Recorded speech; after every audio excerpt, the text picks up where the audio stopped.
Let's do it.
Good evening.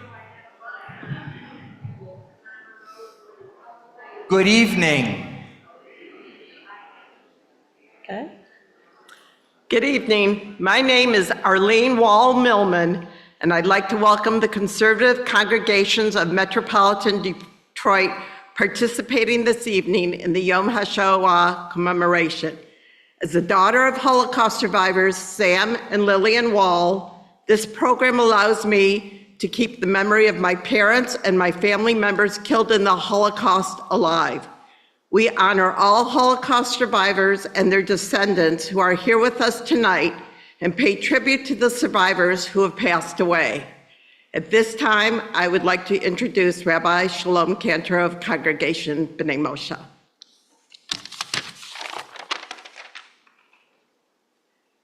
Thank you, Arlene. Arlene has been my sidekick and helping in so many ways, ensuring that candles got sent out with her husband, Steve. They packaged all of our candles to send out to our members.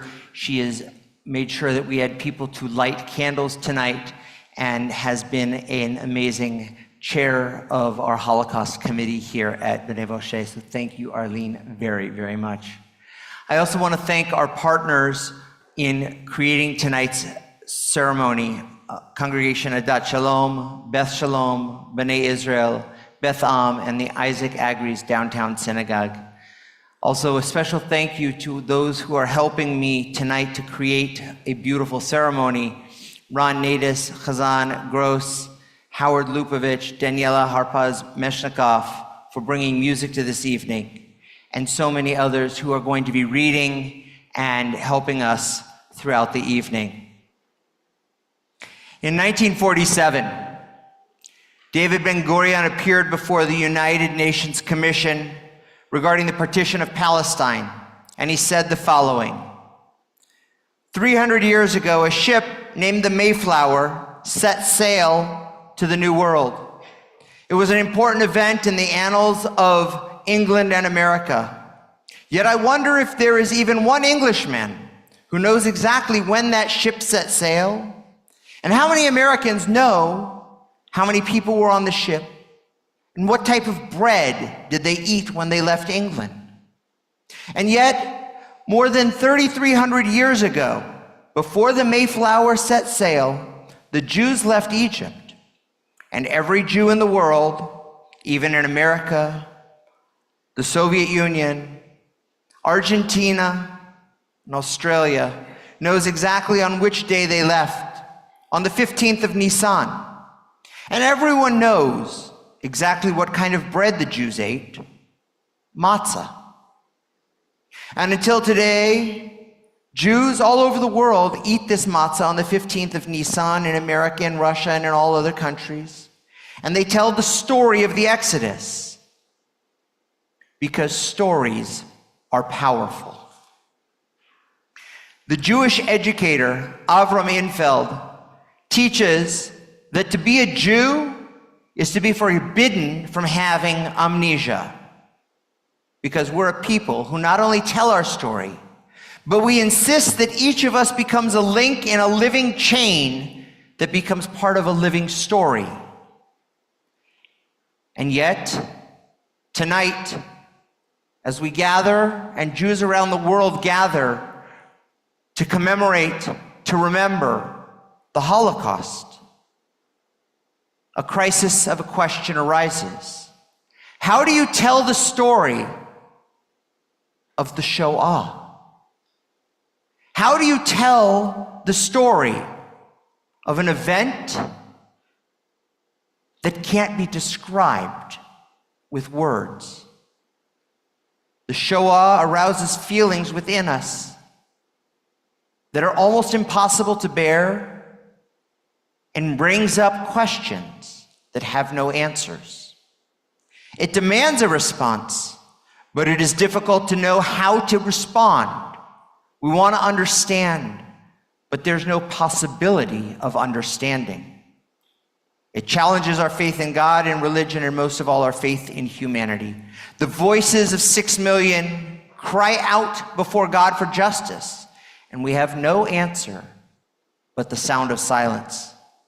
And it is here that we turn to this powerful text, Megillat HaShoah, to tell a small slice, to paint a snapshot in time. As Rabbi Reuven Hammer, one of the editors and coordinators of the project of creating the Megillat HaShoah, says, the purpose of the Megillat HaShoah is to create a text that tells the story of the Shoah in brief but powerful passages that can become part of the collective memory of the Jewish people. Every Megillah in our tradition, every scroll throughout the annual year of celebration and commemoration is told with a different trope, a different nusach, a different tune. And the tune of crying and of wailing is that of Lamentations of the book of Eicha.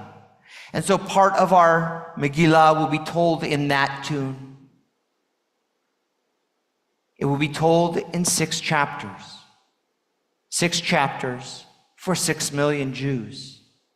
As if a word or even a letter could stand for one person's life that was taken. And we will light 6 candles honoring 6 million.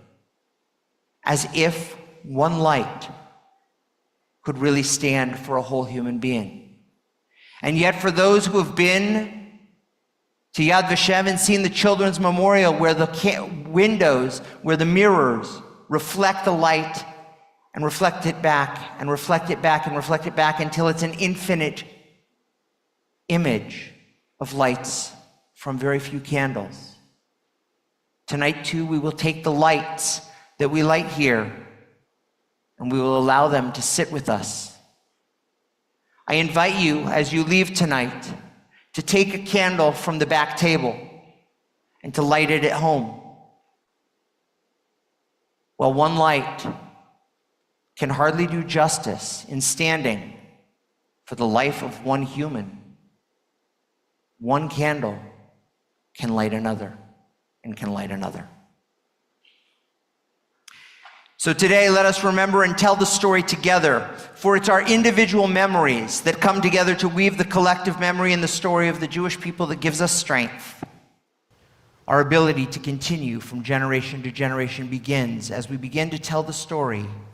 I invite you to open up your booklets, Megillat HaShoah, to page 23, and to read responsively with me. The ark of the Torah, of faith, of learning, stands empty and bereft. We have come to speak of that which cannot be spoken, but must not be left unsaid.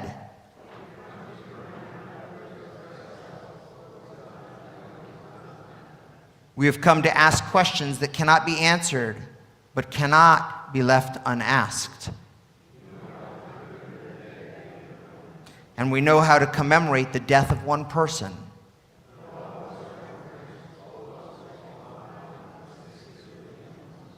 Not only those we have known, but those no one can know, the names that are forever lost. We invite Ron Nadis and Howie Lupovich to lead us on page 24.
Written on the insides of cattle cars were found the words, Ani ma'amin be'emunah shlema b'viat HaMashiach. I believe with perfect faith in the coming of the Messiah. And even though he may tarry, nonetheless do I believe. There is a piece of Judaism called hope, tikvah. And even in our darkest moments, we have been able to hold on to that hope to spur us forward, to help us take the next step when we thought we no longer could. And so as we prepare to descend into the depths of darkness that come through the reading of the Megillat HaShoah and telling the story of the Shoah, we hold on to a piece of light. Ani Ma'amin.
So we have 6 chapters.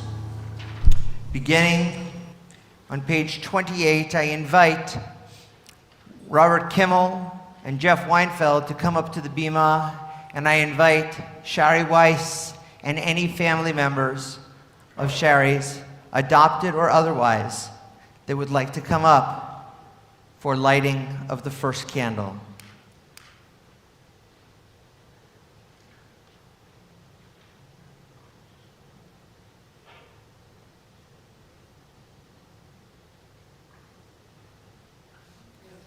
Yes.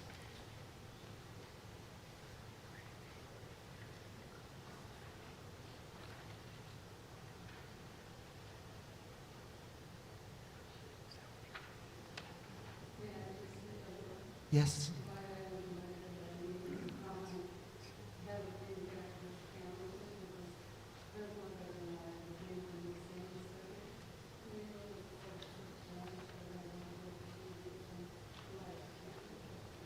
Thank you. Thank you.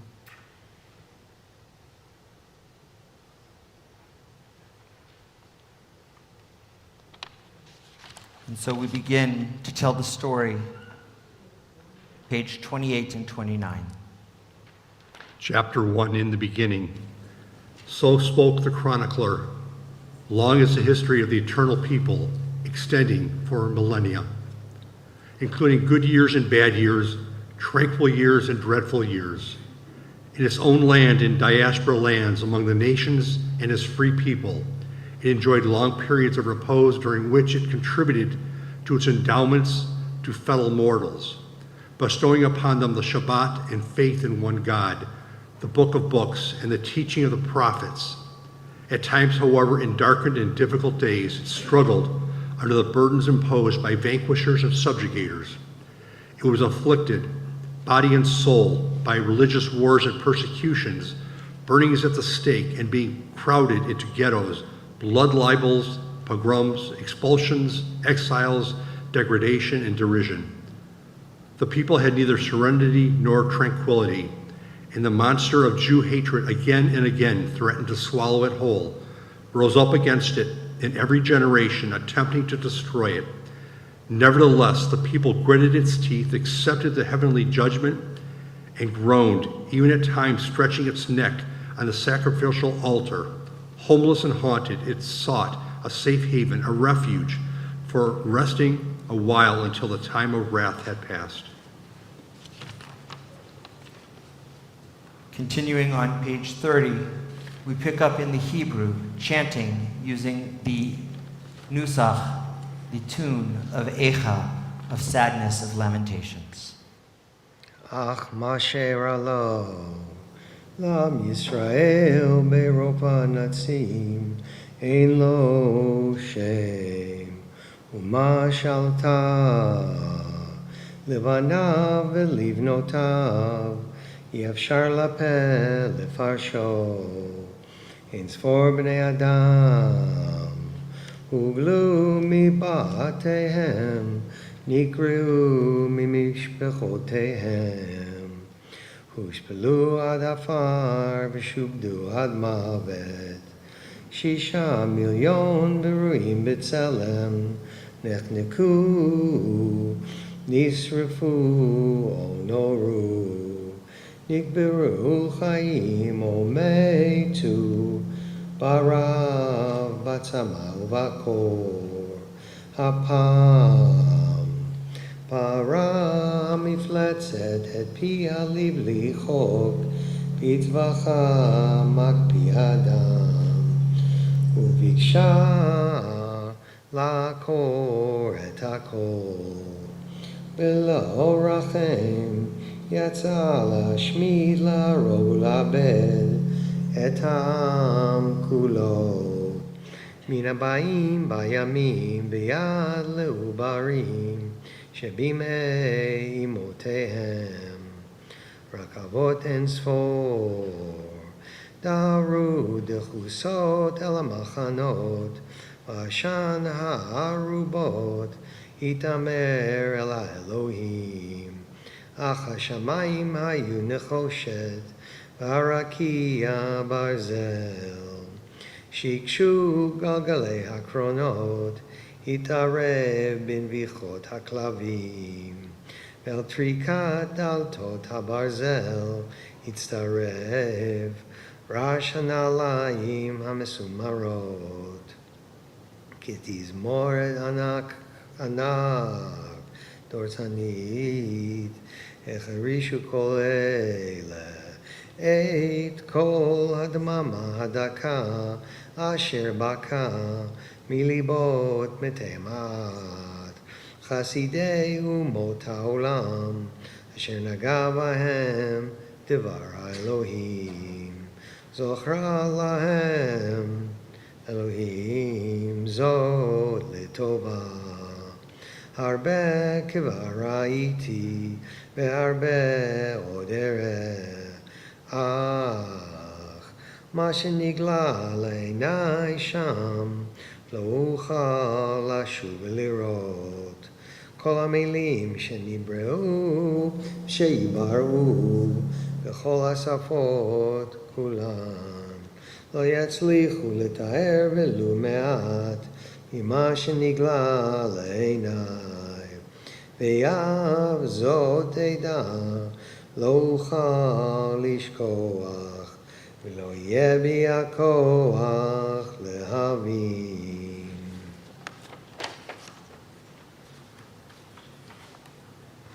Chapter 2, we invite Tony Corman to come light a candle. And we invite Frank Castronova and Mary Slotnick to come up to the bima to read for us.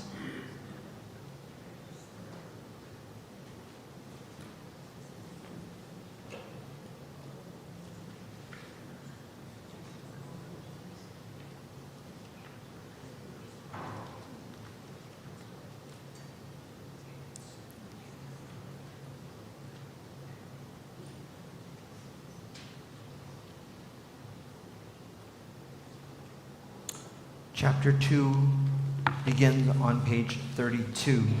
The earth is filled with chaos and confusion. From the Journal of a Journey to Another World. I was part of a small delegation of journalists that stole into the ghetto in order to see what was happening behind its walls. I stayed there for 8 hours, during which I aged 10 years. On our way there, we stopped at a church to worship since it was Sunday. When the last notes of the organ had faded, we listened to the words of the priest. He spoke of suffering and affliction, of love and compassion, of pity and kindness, and sent us on our way with the blessing, "May God be with you." But when we passed the guard houses placed in the walls surrounding the ghetto, we were left with the suffering and the affliction, them alone. As we entered, a cart was coming toward us, pushed and pulled by 3 men. Bloated corpses were heaped upon it, their heads bouncing to the rhythm determined by muddy ruts in the road, as if they were greeting us. Thus, for the first time, we met death's partner, famine. It was impossible not to feel its presence in every corner, and it was the force endlessly propelling streams of weakened people through the streets, their faces filled with despair. Wherever you looked, terrifying sights. A dead body, its face covered by a newspaper, and a man hastily removing its overcoat while digging in its pockets with anticipation. A young girl holding tightly her infant sister who was weeping out of hunger listlessly, maybe dying, maybe sleeping. An elder crowned with tefillin stretching out a feeble hand, his eyes reflecting the peace he had made with the most dreadful of all. A boy who had tried to smuggle potato skins into the ghetto, surrounded by a group of guards, reveling with coarse laughter as they stripped him before he was beaten to death.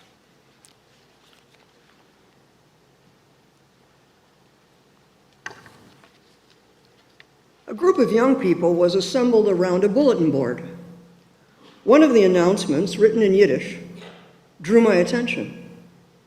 It was explained to us that this was an announcement about a concert to be held that very day, a small choir and a violinist. Other announcements told about Torah instruction and lectures on current events. Did these have the power, even if momentarily, to silence gnawing hunger or to stifle the dread of what the future held? Whence did this nation draw the strength to stare into the eyes of the destroying angel? We also met with members of the Judenrat, community leaders, those unfortunates into whose hands were entrusted the lives of their brothers and sisters without the power to save them. Once again, they were forced to organize people for a transport, while the motors of the trucks already were roaring in the central square. With shoving and shouting, mothers and their children were forced, along with the elderly holding their canes, the ailing and the crippled and the feeble, into the cavernous maws of the trucks, and all their eyes were filled with nightmarish terror. On their way to the nearby train depot, the trucks left behind them a silent scream, shrouded in black smoke, and the painful certain knowledge that tomorrow and the day after tomorrow, this scene would be repeated until the ghetto's last breath. The return to the city's main street with its traffic and tumult, crowds and carousing, brought me at once from one world to another. A narrow wall and a few gates separated the worlds that were so different.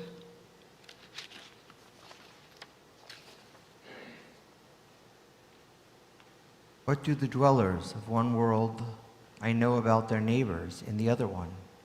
And if I were to tell, would they listen? And if they were to listen, could they believe? And if they were to believe, would they not attempt to explain or to cleanse their conscience with scores of different and differing rationalizations? And if they were to ask me why all of this befell the Jews, how would I answer? Chapter 3 begins on page 39. I invite Elizabeth Silver and her family, friends, to light with her the third candle. And I invite Harry Glazier of Adat Shalom and Steve Gershman of B'nai Moshe to the Bima to read.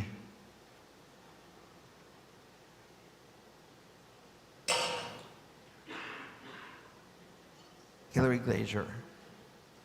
Sorry.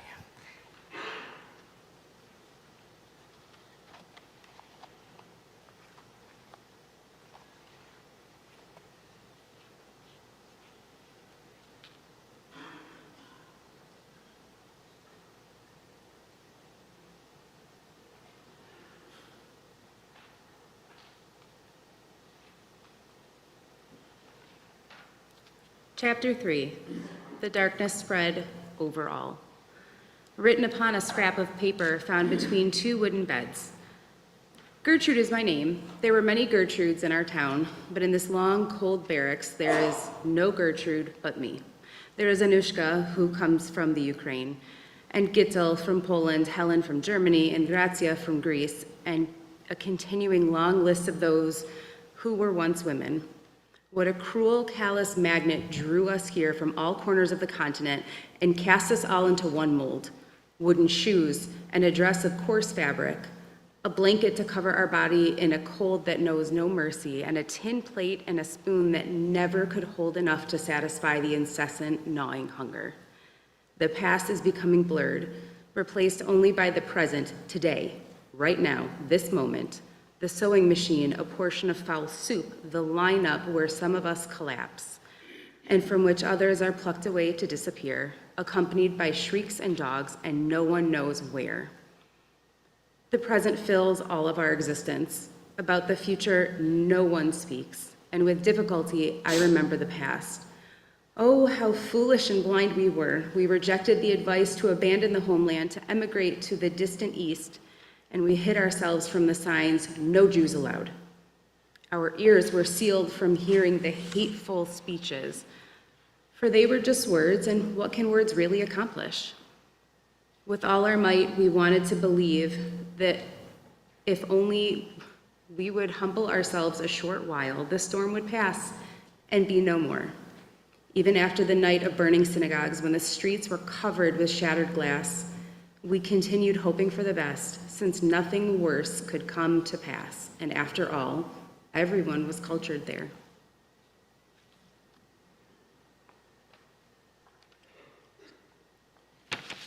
Alas, for the blind fools who did not know what the future held.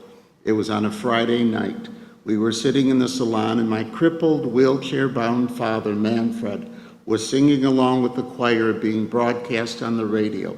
Suddenly, the door was broken down, and they entered, black uniforms and shining boots. They shoved farther into an adjoining room, and they commanded us to pack a suitcase within 10 minutes. "Where you are going is safe and shelter," they said. "Hurry, hurry." Later, only interrupted images and fragmented sounds, an isolated rifle shot, the vacant stares of the neighbors, the frozen city square, a mother's farewell cry, the filthy truck, the boxcar with not a breath of fresh air, the long barracks with nothing but wooden beds and the sour-faced capo.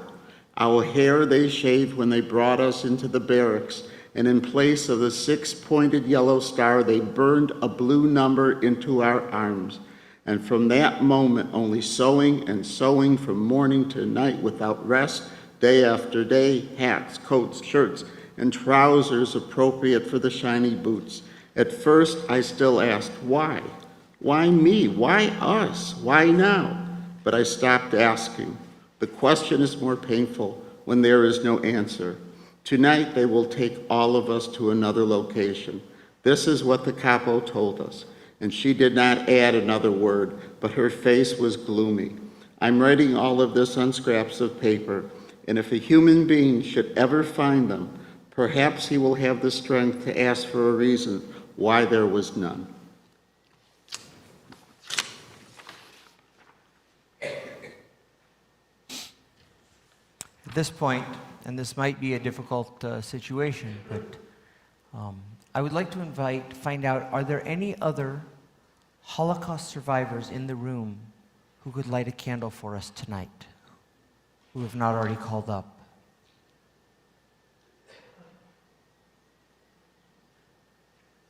I would like to invite at this point the children of survivors whose parents are no longer to jointly come and light a candle.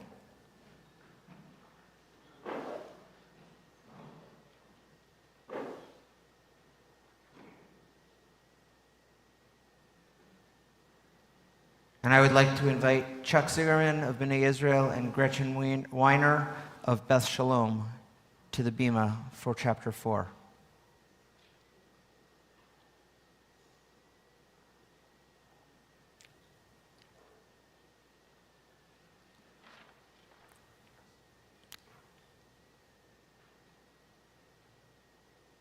Thank you.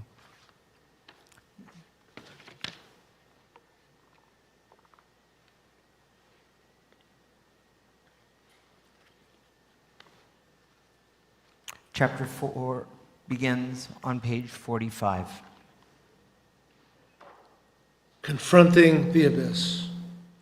The last words of Yaakov David ben Yotzvi Halvi, 4 times was I born, and once again have I died, and once already have I died. My first birth was accompanied by the joyful voices of my parents and my 8 brothers and sisters when I came into the world with the help of God, may he be blessed, 25 years ago. I was born 3 other times over the past 10 years, during which time I also died once. After death, no death could ever frighten me. The second time, I was born on the night of the selection, when they gathered us, all the males in town, to the central square. The stars had disappeared, and only the yellow patches flickered in the darkness. We were told to form a long line and strip to the waist. One by one, we passed by the light of a dim oil lamp near a devil dressed in black, who, with the wave of a hand, directed to the left or to the right. At once, I realized that the strong and the sturdy were being sent to one side, and the young and the aged to the other. Hastily, I filled my shoes with dirt to gain a few centimeters in height. Swelling my chest, I even walked on my toes as I passed by him. I was sent with the sturdy. Later, we heard the shots, and I knew that my life had been given to me as a gift. Blessed be his name. The third time, I was born when 1,000 of us were taken to walk in front of soldiers on a battlefield. The area was full of mines, and we formed a living wall before the troops. Each and every day, our numbers diminished as comrades ripped apart were left behind as food for the birds of the heaven and the beasts of the field. 78 of us survived the march. I felt that our lives began anew when we finally reached the barn where we were favored with our daily portion of thin soup. Blessed be the Lord each day. The fourth time, I was born later that night.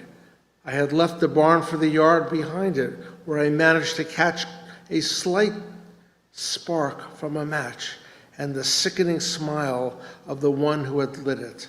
Since the living wall had fulfilled its mission, it was no longer needed.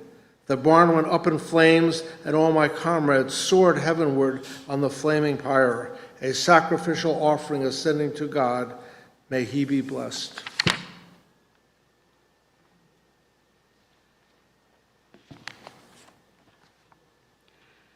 Whoever has been born 4 times will not die only once. My death came to me after I had fled from the sight of the fire. I was captured by locals and forced into a boxcar on its way to the place where work makes one free.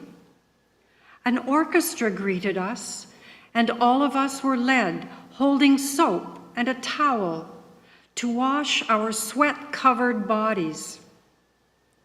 The smell of flesh on fire confused our senses. The soap seemed to be burning in our hands, and the orchestra was playing. Thanks to God's mercies for me, I was removed from the line at the last moment and did not become part of the naked mass shoved into the room so savagely. The door slammed with a deafening noise, and from the room burst forth sounds that no words can adequately describe.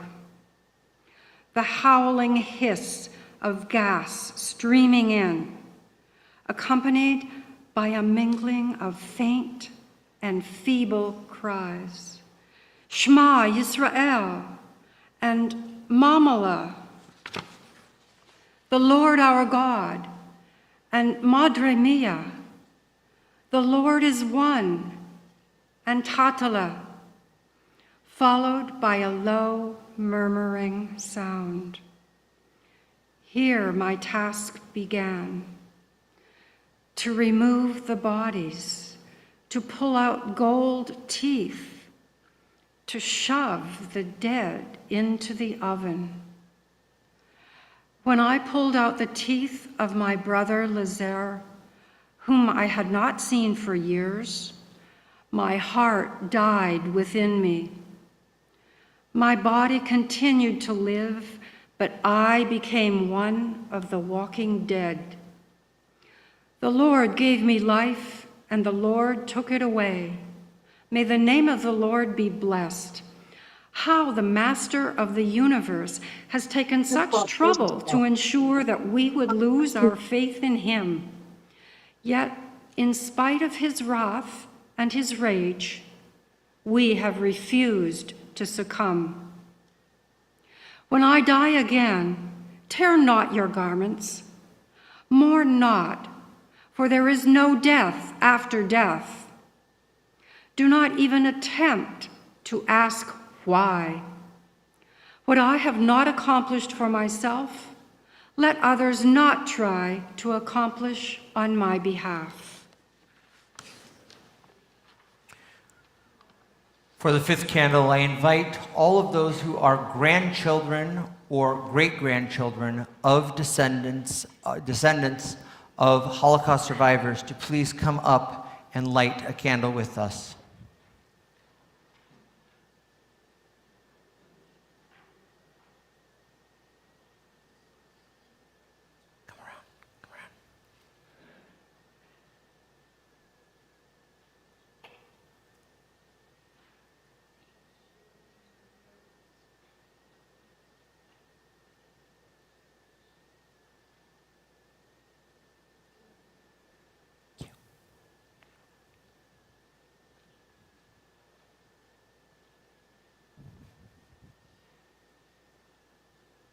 I invite Jim Burke to join me on the bima. Chapter 5, the beginning, I'll be chanting in what is called the transtropolation. Transtropolation being that I will take the echa trope that is on the words in Hebrew and be applying it to the English words. And there's a place where it says, "Congregation, for these do I weep." And so I'll ask you to actually sing that along with me with the trope. For these do I weep. A heavenly voice cries out, for these do I weep. For Gertrude's parents were torn away from each other. For these do I weep. For Gertrude and Anushka, Gretel, Helen, and Grazia, whose vitality came to an end in the labor camps. For these do I weep. For members of the Judenrat, for Jewish capo, who were asked to fulfill a task that no human being could fulfill. For these do I weep. For Yaakov David ben Yoel Tzvi Halevi, who died twice and was born 4 times. For these do I weep. For 922 comrades, who for minefields ascended the heavens. For these do I weep. For 77 who were saved, whose dust was gathered in the barn. For these do I weep. For Lazar, who in his most terrifying nightmares never saw his brother pulling gold teeth from his corpse. For these do I weep. For these do I weep, and for the millions crowded in ghettos and in detention camps, for those wandering in forests and those hidden in attics and in underground bunkers, for those who found refuge in the bosom of another faith or who lost their God, for those who were given over to experiments at the hands of wild beasts called doctors and scientists, for those who died of hunger and of thirst, smothered to death in freight trains or in gas chambers, shot, buried alive, or cremated, for those who were brought out to be killed by hanging so they would be seen, and for those who sanctified God's name in the name of the people Israel, refusing to be subdued, fighting to the death, for those who lost their homes, their dignity, their hope, and for those left alive to live the horror anew day after day, moment after moment, like my mother of blessed memory, who lost 3 siblings in the Holocaust, 2 to the gas chamber. For these do I weep, for infants who never learned to say, Mommy, for boys and girls whose youth was stolen from them, who withered before coming to blossom, for young men and women who never were blessed beneath the wedding canopy, for the elderly denied the privilege of a gracious old age, for the orchestras and for the music, and for all the world's beauty, whose rainbow of colors was lost, replaced by only brown and gray and black. For all these do I weep. I struggled so hard before the veiled curtain, before the merciful and gracious one of great kindness and truth. How I pled and how I begged, how I wanted to understand. Was all this known on high? Was this the decree of God who is filled with compassion? This was the reward of such a nation? But there was no sound and no response, only an exacerbating silence. The Most High abides in secret. God dwells in the shadow of silence. Deep, hidden, and awesome are the events. No one understands them, not even echoes of the heavenly voice.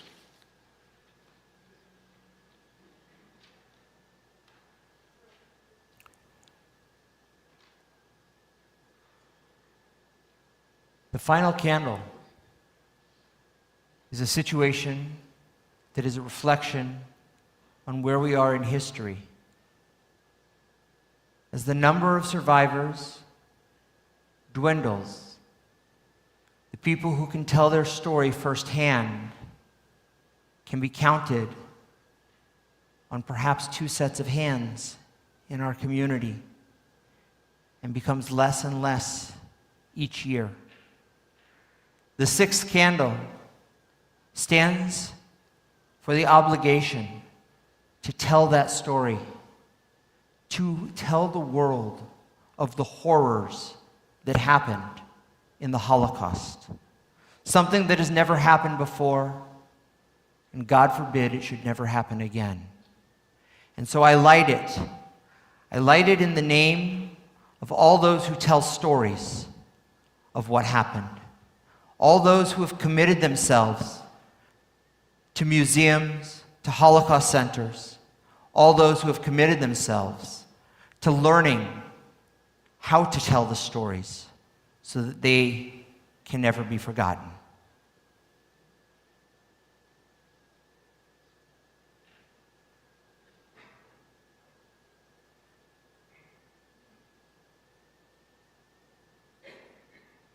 For the final chapter, I invite from Beth Am, Gail Ofen, and from B'nai Moshe, Tzipi Golenberg.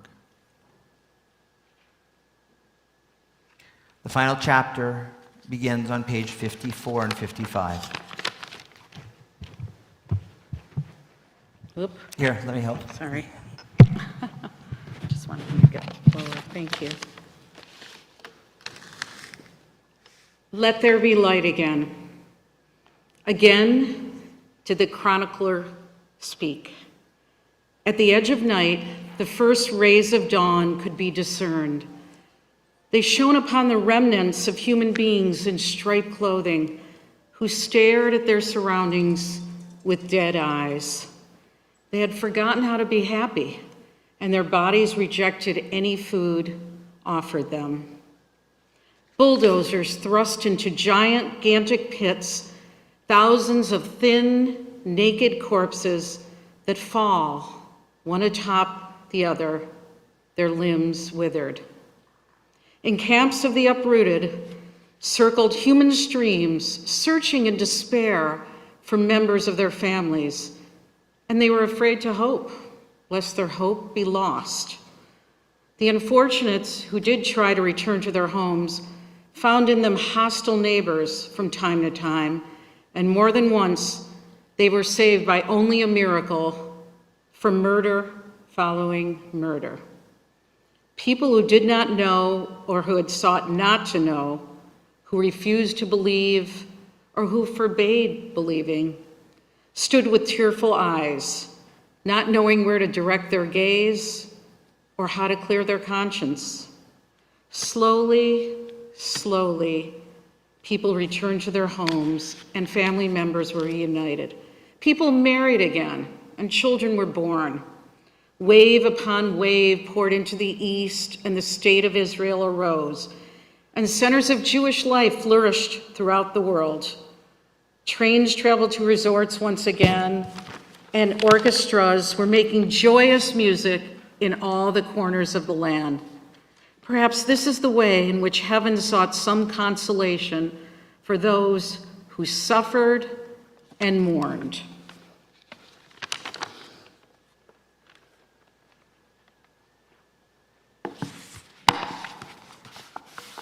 גילויי גבורה של עזי הנפש העלו על נס וקדיש נאמר על המתים. ספרי זיכרונות נכתבו ואנדרטאות הוקמו, ולאבלים נמצא סוף סוף מקום לפגוט בו את מתיהם.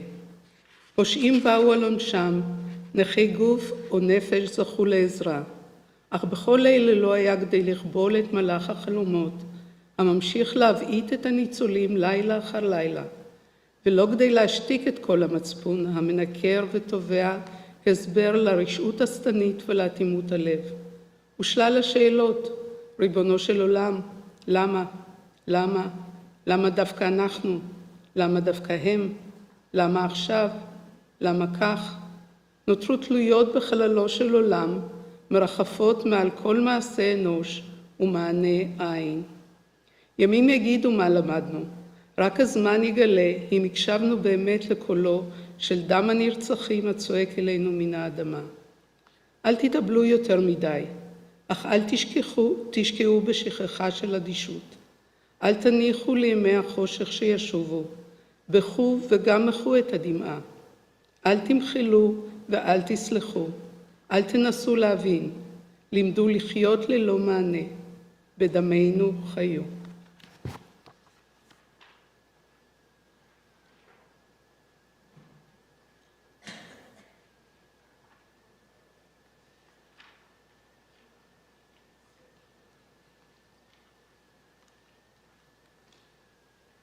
Welcome Chazan Dan Gross, who will sing, recite for us El Maleh Rachamim. I invite you to stand and turn to page 62.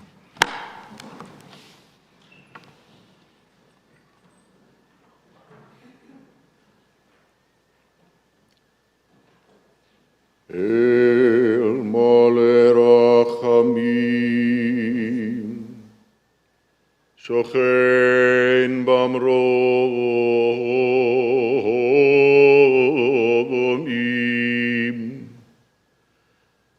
ומצא מנוחה נכונה תחת גנבי השכינה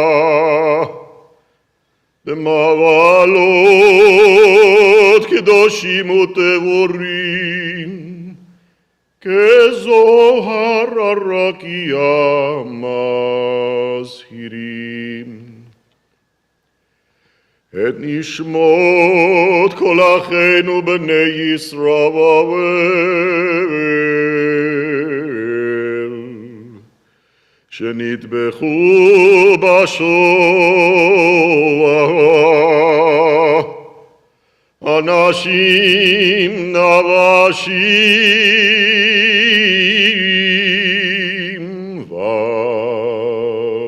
וטף שנחנקו ושנשרפו ושנהרגו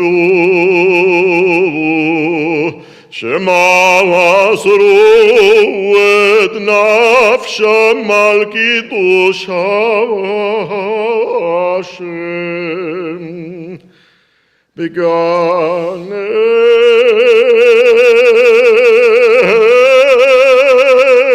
עדן מנוחתם אנא בעל הרחמים הסתירן בסתר כנפיך לעולמים וצרור בצרור החיים נשמותיהם אדוני הוא נחלתם וינוחו בשלום על משכבותיהם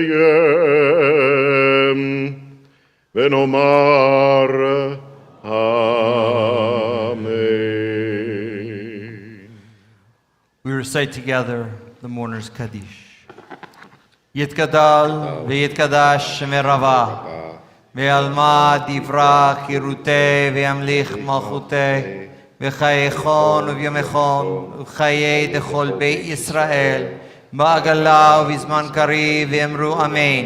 Yehei shmei rav u'vorach le'olam u'lamei almaya יפרח וישתבח ויפאר ויתרומם ויתנשא ויתהדר ויתעלה ויתהלל שמי קודשה ברכו לעילה מן כל ברכתה ושירתה תושבחתה ונחמתה דאמירן ועלמה ואמרו אמן יהי שלמה רבה מן שמיה וחיים עלינו ועל כל ישראל ואמרו אמן עושה שלום במרומיו, הוא יעשה שלום עלינו ועל כל ישראל ואמרו Amen.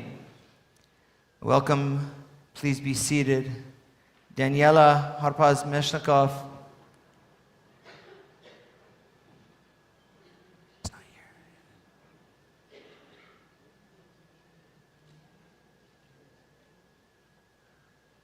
Continue with Ailey. We'll continue with Ron and Howie, if you could come back up. And we'll go straight. In your pamphlet that you have, on the back of it, are the words to Eli, Eli.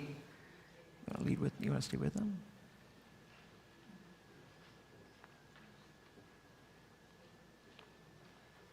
Born in Budapest, Hannah Senesh became a Zionist and immigrated to Palestine in 1939.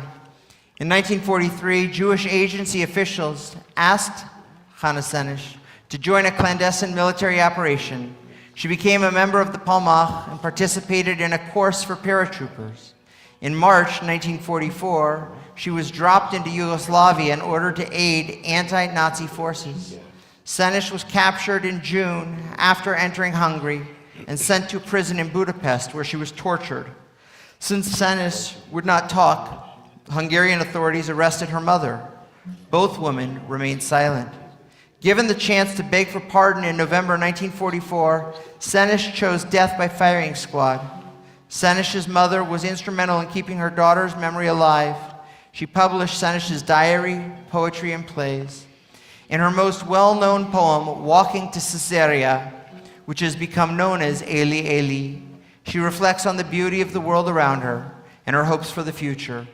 In 1950, Hannah Senesh's remains were transferred and buried in the military cemetery on Mount Herzl.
I want to once again thank all those who helped to make this evening possible. Arlene Millman and Ron Nadis, Chazan Gross, Howie Lupovich, and our readers tonight, Robert Kimmel and Chuck Sigerman from B'nai Israel, Hillary Glazer and Jim Burke from Adat Shalom, Marie Slotnick and Gretchen Weiner from Beth Shalom, Sippi Golenberg from B'nai Moshe, Jeff Weinfeld and Gail Ofen from Beth Am, and Frank Castronova from the Downtown Synagogue, and Steve Gershman from B'nai Moshe.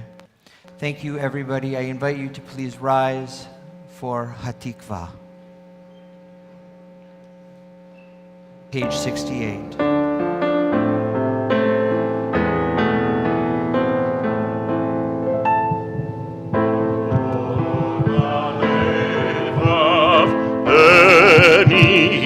I want to hear everybody. Nefesh Yehudi Homiya מלפתי מזרח קדימה, עין לציון צופיה. עוד לא אבדה תקוותנו, התקווה בת שנות 2000, להיות עם חופשי בארצנו, ארץ ציון וירושלים. להיות עם חופשי בארצנו, ארץ ציון וירושלים.